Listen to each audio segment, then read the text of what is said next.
এই ভিডিওটি investing purpose এবং অবশ্যই লং টার্ম ইনভেস্টরদের জন্য। তো শেয়ার বাজারের একটা নতুন এবং গুরুত্বপূর্ণ আপডেট নিয়ে এই ভিডিওটি। তো আপনারা জানেন যে শেয়ার বাজারে ব্যবসা করতে গেলে কিন্তু শেয়ার বাজার সম্পর্কিত যে গুরুত্বপূর্ণ নিউজ, ডেটা, ইভেন্টগুলো থাকে সেগুলোকে নিয়ে কিন্তু আপডেটেড থাকতেই হয়, আর এই চ্যানেলে সে ধরনের ভিডিও আপডেট দেওয়া হয়। তো যাই হোক, আজকে যে ডেটে ভিডিওটা হচ্ছে 16/7/2024। তো যে আপডেটটি কথা বলা হয়েছিল সেটা 2-4 দিন আগের আপডেট। আপনি যদি দেখুন 12 জুলাই 2024 প্রকাশিত হয়েছিল। দালাল স্ট্রিট ইনভেস্টমেন্ট জার্নালের ওয়েবসাইটে গেলে আপনি পাবেন যে president of India bought 12,39,77,188 share of this multibagger stocks under 75। তো 75 টাকার নিচে একটি শেয়ারে কিন্তু 12 কোটির উপর শেয়ার তারা কিনেছে। এটা কিন্তু কোটিতে বলা হচ্ছে, মানে শেয়ারের সংখ্যা বলা হচ্ছে, কত দামে সেটা কিন্তু না। 12,39,77,188 শেয়ার কিন্তু কিনেছে সরকার। তো এখানে LIC own 1.86% stake and stock zooms over 13%। এখানে কিন্তু 1.86% স্টেক কিন্তু এলআইসিরও রয়েছে। তো এই যে স্টকটি যেটা মানে কিনলো আর কি, তো আপনি যদি দেখেন এই স্টকটি শেয়ার হোল্ডিং প্যাটার্নে একটা ইন্টারেস্টিং দেখতে পাবেন ব্যাপার। দেখুন 2017 থেকে যদি দেখেন তখন এখানে প্রোমোটরে গেলে দেখবেন প্রেসিডেন্ট অফ ইন্ডিয়া, সেখানে ছিল 55.53%। তারপরের বছর 2018-তে সেটা হলো 56.42%। তারপরে 56 চললো 2020 পর্যন্ত। তারপরে দেখুন 2020 থেকে 21-এ 56টা 61 হলো। তারপরে 21 থেকে 22-এ 61টা 64 হলো, 64টা 66 হলো 2023-এ। তারপরে 70 হলো, তারপরে এখন 71.72। মানে কনসিস্টেন্টলি কিন্তু প্রমোটার মানে গভর্নমেন্ট কিন্তু এই স্টকটি কিনেই চলেছে। তো তারা কিনছে, তার মানে কাউকে বেচতে হবে। তো কারা বেচছে দেখুন, এফআই ছিল 9.5%-এর মতো, যেটা এখন 2%, 2.5%-এর নিচে রয়েছে। তার মানে এফআই কিছুটা বেচেছে। ডিআই যদি দেখেন, ডোমেস্টিক ইনস্টিটিউশনাল ইনভেস্টর, তারা 13.78% ছিল, সেটা এখন 2%-এরও নিচে। মানে এফআই ডিআইটা বিক্রি করেছে, আর প্রেসিডেন্ট অফ ইন্ডিয়া মানে গভর্নমেন্ট কিন্তু সেটা কিনছে এবং কনসিস্টেন্টলি কিনছে। আপনি যদি দেখেন পাবলিকের হোল্ডিং প্রায় একই রয়েছে, কিন্তু হ্যাঁ গভর্নমেন্টও কিছুটা বাড়িয়েছে, কিন্তু এফআই ডিআইটা কিন্তু বিক্রি করেছে। তো এটা একটা ইন্টারেস্টিং ব্যাপার যে গভর্নমেন্ট কিন্তু মানে ক্রমাগত কিনে চলেছে। তো যে শেয়ারটি নিয়ে কথা হচ্ছে আর কি, সেটা হচ্ছে আইএফসিআই লিমিটেড। তো এই স্টকটির পরিচয় করে দেওয়া হবে এই ভিডিওতে। এদের যে ফান্ডামেন্টাল ফিনান্সিয়াল, এরা কিসে বিজনেস করে, মানে এটার প্রতি এতটাই মানে আকৃষ্ট দেখাচ্ছে। তো স্টকটি কেমন আর কি, লং টার্ম ইনভেস্টমেন্টের মতো কি না, তো সেটা নিয়ে একটা ধারণা পাবেন, একটা ওভারভিউ পাবেন এই ভিডিওতে। তো এই কোম্পানি যদি দেখেন যেটা বিজনেস করে, তারা হচ্ছে এনভিএসপি সেক্টরে বিজনেস করে, তার মানে লোন প্রোভাইডের কাজ করে। দেখুন আইএফসিআই যেটা প্রথমে যার নাম ছিল industrial financial corporation of India. তো এটা দেখুন যে government own non banking financial company establish to cater to the long term finance need of the industrial সেক্টরে যাদের লং টার্মে ফিনান্সের দরকার সেটা কিন্তু প্রোভাইড করতো এই কোম্পানি। তো এই কোম্পানিটি যদি বিজনেস দেখেন আর কি, 1948 সালে এটা কিন্তু তৈরি হয়েছিল মানে এই সংস্থাটি।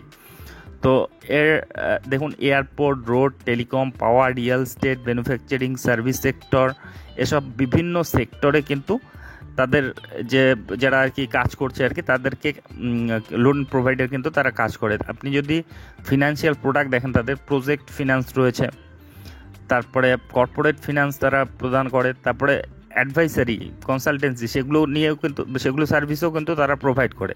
তো স্ট্রাকচার্ড প্রোডাক্ট, তারপরে আদার প্রোডাক্ট, সেগুলো বিভিন্ন প্রোডাক্ট যেমন এমপিএ, ইএসজি, এ ধরনের সার্ভিসে কিন্তু তারা ইনভেস্টমেন্ট করে আর কি, তারা ফিনান্স প্রোভাইড করে। তো এই কোম্পানির যদি দেখেন এদের রেভিনিউ ব্রেকআপটা, প্রোডাক্ট ওয়াইজ যদি ব্রেকআপ দেখেন, ইন্টারেস্ট ইনকাম থেকেই কিন্তু তাদের ম্যাক্সিমাম তাদের বিজনেসটা আসে, সেখান থেকেই ম্যাক্সিমাম রেভিনিউটা আসে 40%-এর মতো। তারপরে ফিজ এবং কমিশনিং ইনকাম থেকে 24%-এর মতো তাদের রেভিনিউ আসে। সেলস এবং সার্ভিস থেকে 20%-এর মতো আসে। Net gain of fair value changes সেখান থেকে 13%-এর মতো আসে। আর রেন্টাল ইনকাম থেকে 2%-এর মতো আসে। তো লোন ব্রেকআপ যদি দেখেন যে প্রজেক্ট লোন, সেখান থেকেই ম্যাক্সিমামটা আসে। তারপরে কর্পোরেট লোন সেখান থেকে, তারপরে এলএস এসটিএল সেখান থেকেও ভালো রকম তাদের কিন্তু লোন সেখানে আর কি, সেই সব জায়গায় কিন্তু লোন প্রোভাইড করে তারা। তো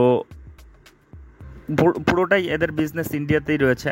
আর যেসব সেগমেন্টে আর কি, সেক্টরে তারা আর কি লোন প্রোভাইডে কাজ করে, দেখুন ইনফ্রা এনার্জি সেক্টরে সেখানে মোটামুটি 23%, ম্যানুফ্যাকচারিং ক্ষেত্রে কিন্তু সবচেয়ে বেশি 28%-এর মতো রয়েছে, ইনফ্রা এবং ট্রান্সপোর্ট এবং লজিস্টিক্সের ক্ষেত্রে 14%-এর মতো, সার্ভিস 12-12.5%-এর মতো, রিয়েল স্টেটে 10%-এর কাছাকাছি, এবং অন্যান্য ক্ষেত্রে কিন্তু বাকিটুকু কিন্তু তারা ইনভেস্ট করে আর কি। এইসব সেক্টরে কিন্তু তারা লোন প্রোভাইড করে। তো বুঝতে পারছেন এদের মেইন বিজনেস হচ্ছে ফিনান্সিয়াল, মানে যে সাপোর্ট প্রোভাইড করা আর কি, মানে ইন্টারেস্ট ইনকাম যেটা আর কি, এনবিএসপি সেক্টরের যে কোম্পানিগুলোর যে বিজনেস সেটাই। তো যাই হোক, এই কোম্পানিটির যে পারফরমেন্স কেমন দিচ্ছে দেখুন, গত এক মাসের রিটার্ন দেখুন 14%। যেদিন এই রিপোর্টটি প্রকাশিত হয়েছিল তারপরে রকেট হয়ে গিয়েছে, 5 দিনে 17%-এর রিটার্ন দিয়েছে। লং টার্মে দেখুন 6 মাসে 136%-এর রিটার্ন, 1 বছরে টাকা 5 গুণ 6 গুণ করে দিয়েছে, 479% রিটার্ন, আর 5 বছরে 821% রিটার্ন, যেটা বর্তমানে 74 টাকায় চলছে। তো এতটা গতি, তো তাদের বিজনেস কেমন চলছে সেটা দেখে নিই। আপনি যদি লং টার্মে চার্টটা দেখেন, একেবারেই কিন্তু মানে হাই থেকে প্রায় শুয়ে পড়েছিল আর কি, ইদানিং কিন্তু সেটা ঘুরে দাঁড়িয়েছে 2020 পর থেকে আর কি, বলতে গেলে তখন থেকে কিন্তু একটু দেখতেই পাচ্ছেন চার্টটা। তো যাই হোক, এই কোম্পানির বিজনেসটা কেমন চলছে, তার ডেটাগুলো কেমন রয়েছে সেগুলো দেখে নিই।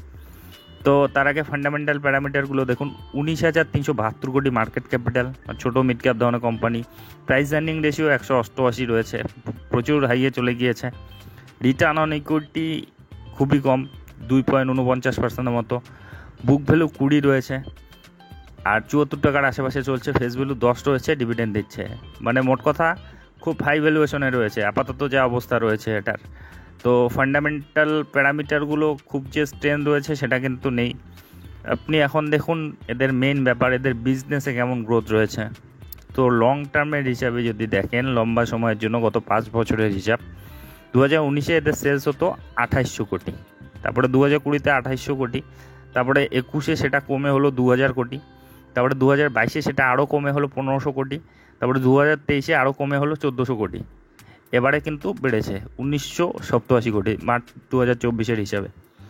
আর কোয়ার্টারলিও যদি দেখেন, 3-4 কোয়ার্টার ধরে কিন্তু তারা প্রফিটেবিলিটিতে ফিরেছে। দেখুন সেপ্টেম্বর 2023-এ 174 কোটি, তারপরে 39 কোটি, তারপরে 157 কোটি, তার আগে কিন্তু নেগেটিভে ছিল, 241 কোটি মাইনাস, 129 কোটি মাইনাস, মাঝখানে প্রফিট করেছিল, আবার আগে বড় বড় মাইনাস।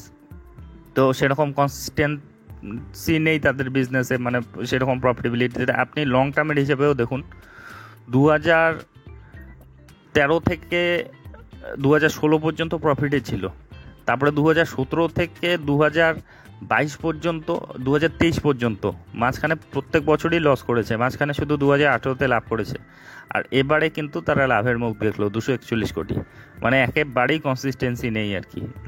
যে জায়গাটাকেই আর কি লং টার্ম ইনভেস্টমেন্টের ক্ষেত্রে সবচেয়ে বেশি প্রায়োরিটি দেওয়া হয়, যে তাদের সেলস প্রফিটেবিলিটিতে গ্রোথ রয়েছে কিনা। তো এখন পর্যন্ত কিন্তু তাদের সেলস এবং প্রফিটেবিলিটির মধ্যে গ্রোথ তো আলাদা ব্যাপার, মানে কনসিস্টেন্সি কিন্তু নেই।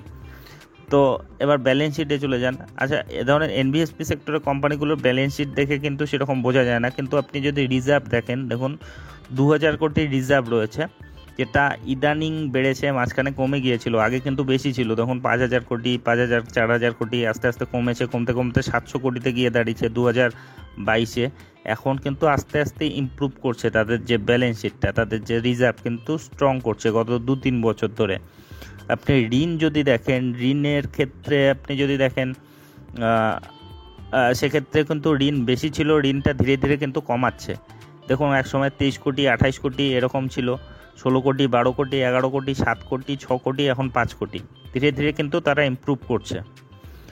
তো ব্যালেন্স শিটটা স্ট্রং না, কিন্তু মানে খারাপের মধ্যে ভালোর দিকে যাচ্ছে আর কি। তো যাই হোক, শেয়ার হোল্ডিং প্যাটার্নটা তো প্রথমেই বলা হলো, 71%-এর মতো প্রমোটার রয়েছে, এফআই রয়েছে 2.31%, ডিআই রয়েছে 1.94%, আর গভর্নমেন্ট রয়েছে 3.70%, আর পাবলিক রয়েছে 20%-এর মতো। তো এফআইডিআইদের মধ্যে আপনি যদি দেখেন, যেখানে life insurance corporation of India 1.86%-এর কিন্তু হোল্ডিং রয়েছে। তারপরে আপনি আচ্ছা এফআইদের কথা বাদ দেন, তো মোট কথা এখানে প্রমোটররা মানে সরকার কিন্তু লাগাতার হোল্ডিং বাড়াচ্ছে। আর আপনি যদি দেখেন এখনও ডেটাগুলোর মধ্যে কোনো কনসিস্টেন্সি নেই, কিন্তু ইমপ্রুভমেন্টের একটা কিন্তু মানে চিহ্ন হলেও কিন্তু পাওয়া যাচ্ছে। আপনি যদি দেখেন গত 3-4 কোয়ার্টার ধরে তারা প্রফিটেবিলিটিতে ফিরে এসেছে। বড় বড় লস করেছিল, তখন 2021-এ 1900 কোটি লসে ছিল, তারপরে 2022-এ সেটা 1700 কোটি লস হলো, তারপরে 120 কোটি কমিয়ে দিল আর কি লসটা, 120 কোটি লস করেছিল 2023-এ, এবারে প্রফিটে চলে এলো, মানে ইমপ্রুভমেন্ট করছে আর কি। আপনি ব্যালেন্স শিটটাতেও দেখতে পাবেন, ব্যালেন্স শিটেও কিন্তু রিজার্ভ গত 2 বছর ধরে বাড়াচ্ছে, আর ঋণ কিন্তু দিন দিন কমাচ্ছে, মানে একটা কিন্তু ইমপ্রুভমেন্টের লক্ষণ দেখা যাচ্ছে। কিন্তু সেই অনুযায়ী তার চেয়ে কিন্তু অনেক বেশি এর রিটার্ন কিন্তু দিয়েছে বলতে গেলে। গত 5 বছরে আপনি যদি দেখেন 821%-এর মতো রিটার্ন, 1 বছরেই 480%-এর মতো রিটার্ন দিয়েছে। তো যাই হোক, এ ধরনের ঘটনা বাজারে হয়ই আর কি, হতেই থাকে। এখন এই স্টককে আপনি চুজ করবেন কি না সেটা আপনার ব্যাপার, কারণ বর্তমানে প্রচণ্ড হাই ভ্যালুয়েশনে চলে গিয়েছে। মানে আমার ব্যক্তিগত যেটা মতামত আর কি, এত হাই ভ্যালুয়েশনে নেওয়াটা, যেটা 1 বছরে টাকা 5 গুণ করে দিয়েছে, এমনও হতে পারে 1 বছরে আরও সামনের 1 বছরে আরও 10 গুণ করে দিল, কিন্তু সেটা বড় কথা না। কিন্তু আপাতত যা অবস্থা রয়েছে আর কি, এর পরবর্তী ফিনান্সিয়াল রেজাল্ট অন্তত 2 কোয়ার্টার আর কি দেখে তবেই কিন্তু এই কোম্পানি সম্বন্ধে আর কি লং টার্ম ইনভেস্টমেন্টের ক্ষেত্রে আর কি, যেটা বলা হচ্ছে যে 5 বছর 10 বছরের জন্য আর কি হোল্ড করার জন্য, সেক্ষেত্রে কিন্তু আরও 1-2 কোয়ার্টার কিন্তু এদের যে পারফরমেন্স, এদের যে ব্যবসা কিন্তু দেখা উচিত। তো যাই হোক, এই কোম্পানিটির আপডেটটি নিয়ে এই ভিডিওটি ছিল, পরিচয় নিয়ে এই ভিডিওটি ছিল। তো এ ধরনের ভিডিও যদি আপনাদের উপকারে লেগে থাকে তবে অবশ্যই চ্যানেলটি সাবস্ক্রাইব করে রাখবেন। আর একটা বিষয় অবশ্যই, এগুলো জাস্ট পরিচয় করিয়ে দেওয়ার জন্য থাকে, এদের যে কি বিষয় রয়েছে, কি ব্যাপার রয়েছে, আপাতত কি অবস্থা রয়েছে সেগুলো দেখানোর জন্য থাকে। এগুলো কোনো ধরনের রিকমেন্ডেশন নয়, কিংবা মানে এগুলোকে ডিসকারেজ করার জন্যও নয়। তো জাস্ট এগুলো স্টাডি পারপাসে থাকে। তো এ ধরনের ভিডিও যদি আপনাদের উপকারে লেগে থাকে তবে অবশ্যই চ্যানেলটি সাবস্ক্রাইব করে রাখবেন। আর ভিডিওটি শেষ পর্যন্ত দেখার জন্য ধন্যবাদ।